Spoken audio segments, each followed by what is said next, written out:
Ja, Leidels, jetzt sind wir hier an dem Rebel Pro angelangt. Alter, haut er nicht so drauf. Jetzt ist direkt mal die Haube hier kaputt. Ja genau, sind wir hier angelangt. Domi, Pilot und Besitzer haben wir hier am Start. Servus. Ist auch vom Team CARF. Seit einem Jahr mittlerweile schon, oder? Ja, so über ein Jahr. Über ein Jahr wahrscheinlich. Genau. Und du erzählst jetzt einfach mal so ein bisschen was über den Flieger, wie groß er ist, was du verwendet hast an Komponenten. Ja, genau. Krieg ich hin. Also, das ist der Rebel Pro von CARF. Der hat 2,90 Meter Rumpflänge, 2,60 Meter Spannweite. Abfluggewicht sind wir im Moment, ich habe bloß eine Smoke-Pumpe drin, aber noch keinen Tank. Bin ich bei 21,5, 21,6. Da wird dann noch 1,2 Liter Smoke dazukommen. Das ist leider noch nicht so weit. Fahrwerk ist das Electron, wie es im Prinzip empfohlen ist von CARF.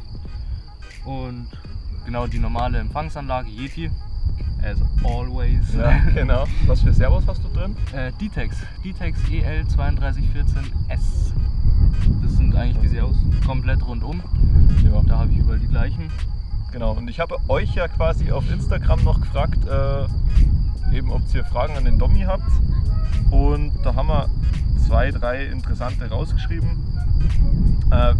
Vom Marcel Dietrich hat gefragt, wie viel Stellkraft braucht es für die Landeklappen? Das ist eine gute Frage. Aber da ist man mit 25 Kilo Servos, was ja eigentlich der heutige Standard ist, ist man gut bedient, oder? Im Prinzip bist du gut dabei mit 25 Kilo Servos, kommt halt immer darauf an, wo du sie fährst. Im Normalfall benutze die Flaps zum Landen. Ja, auch nicht bei Vollgas. Ja, genau, nicht bei Vollgas, und da reichen die 25 Kilo Servos eigentlich. Ja. Oftmals reichen sie. Genau, dann hat der Max Fetsch gefragt, was für ein Bienchen ist drin. Da ist jetzt noch eine 180er Beotec drin, eine relativ alte. Die wird dann aber durch eine 220er ersetzt. Von welchem Hersteller? Ist noch geheim, oder? Ist noch geheim. Ist noch geheim. Seht ihr dann vielleicht in einem der nächsten Videos bei mir auf dem Kanal.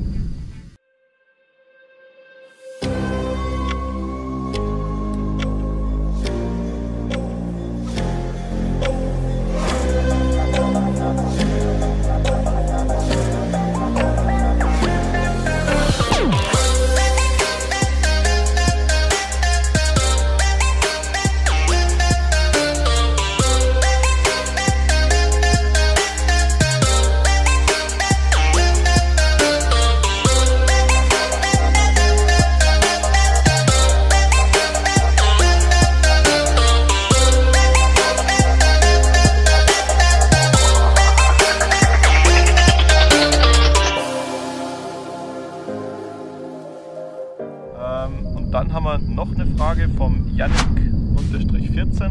Der fragt, was ist die Maximalgeschwindigkeit? Gut, wenn du es laufen lässt und du wirklich willst, dann kommst du bestimmt auf 320, 350. Aber da ist der Rebel meiner Meinung nach einfach der falsche Flieger. Der lebt davon, dass er dynamisch geflogen wird und nicht die ganze Zeit Vollgas hin und her. Da denke ich, ist man so bei zwischen 180 und 230 oder so, ist man da wahrscheinlich gut dabei. Ja, also ich denke mal, so Grundspeed hat er bestimmt 100, 150, 180. Wenn es dann mal ein bisschen Gas gibt, wird er schneller. Logisch. Ja. Dann hätte ich noch eine Frage.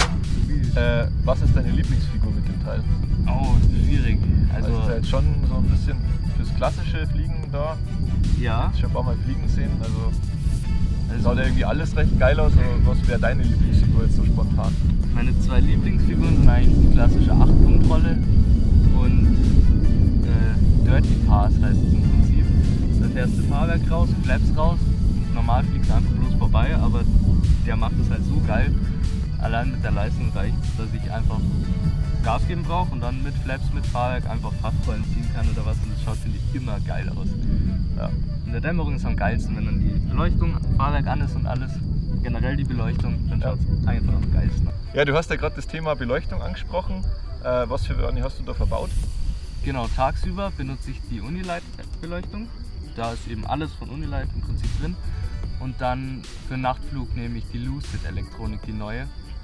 Die wird dann eben für Rauchpatronenzünden zuständig sein und eben die Nachtflugbeleuchtung an zu sein.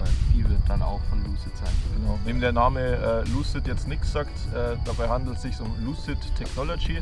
Das ist die neue Firma von Marius Wagner. Genau. Da habe ich auch schon Nachtflugbeleuchtung zugeschickt bekommen zum Testen. Bin leider noch nicht dazu gekommen zum Einbauen, aber das folgt dann auch in einem der nächsten Videos. Ja gut, dann bedanke ich mich für das Gespräch. Kein Stress, alles gut, danke. Und dann hätte ich gesagt, schauen wir uns jetzt abschließend noch ein paar Flugeindrücke an. Wir haben uns heute mal besonders viel Mühe gegeben. Ihr seht quasi auch so ein bisschen Domi sein Sender und die ganzen Bewegungen, die er da gemacht hat, das haben wir auch mitgefilmt. Und genau, dann habt noch viel Spaß, einen schönen Tag und bis zum nächsten Mal. Ciao.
Sekunden.